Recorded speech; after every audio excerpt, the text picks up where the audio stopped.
When I think of honoring my mother and my father, I don't really think about it because it's something that you just, like the fifth commandment or whatever. It's like, yeah, cool, I'm loving everyone and I'm all good, this and that. But I started to think more about it and the importance of it, and I just realized that it's now that I got to do that. It's when I'm at this age of I'm 30, and when you're a kid, you don't really appreciate your parents, or say for example like your grandparents. So I want to extend the honoring to your grandparents as well, and to the mentors, or to the people who guided you, who raised you right, all these things. I feel like we got to honor them, and it's a lifelong commitment of honoring them. And I only thought about this the last few weeks, because say for example with my grandma, I only have one grandparent left. They've all passed away. It's like only recently it's like, oh, I want to be selfless. I need to be patient with this person whom I love, and that they love me, and they practically raised me. Like my grandma practically raised me with my mum. Um, and it's like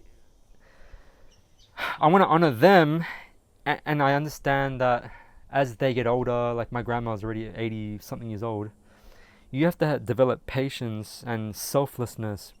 And I feel like that goes hand in hand with honoring your parents. It's like when I think of honoring them, it's like okay, cool, but what does that look like practically? And the reality is that people get older, people get slower, the brain stops functioning as good, they forget things, they don't know how to do the most basic tasks, like putting the batteries in the remote, setting up the Wi-Fi, hooking up the printer, printing out documents, and knowing who to call, and knowing where to submit paperwork, and all these little things, or even driving them to the doctors or driving them to appointments.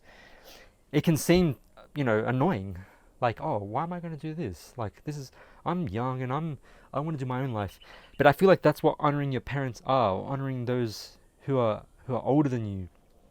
It's selflessness. It's sacrifice. And um, I want to do that because they did this for me when I was a vulnerable baby, when I needed care 24 hours a day.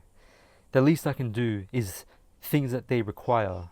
If it's a daily thing or weekly thing, if they need me to call them up, if they need me to be present, to physically show them love, to physically do some tasks that they can't do anymore. I want to be that person. I want to honor them the right way, not just, oh yeah, when I'm at like a 21-year-old, I've done my bit, I've lived with them, and see you later. It's like, how we know that our parents will forever care about us, worry about us, um, because that's what a parent does. I feel like this is the same for us. The roles reverse as they get older. They need more care, they need more attention. We need to be responsible, and we have to make sure that we're there for them because they were there for us. And I feel like that's what honoring your parents is. That's what honoring your grandparents are, or your mentors, or the elders who raised you and guided you in your life. And it can seem like the biggest task and the most impossible thing, and you do all that stuff with a really negative attitude, and or you can do it all these things but in a positive, loving way. And like that's the hard thing, that's the challenge, that's the honoring your parents, honoring your grandparents as a lifelong thing. And I encourage you to reflect on this, to make some effort if you haven't, to sit back, appreciate your parents, appreciate those who've raised you, and to start tapping into the thought of like, what does honor mean? What does honoring these people who've raised me mean? And how can I show that I honor them not only by words but by action?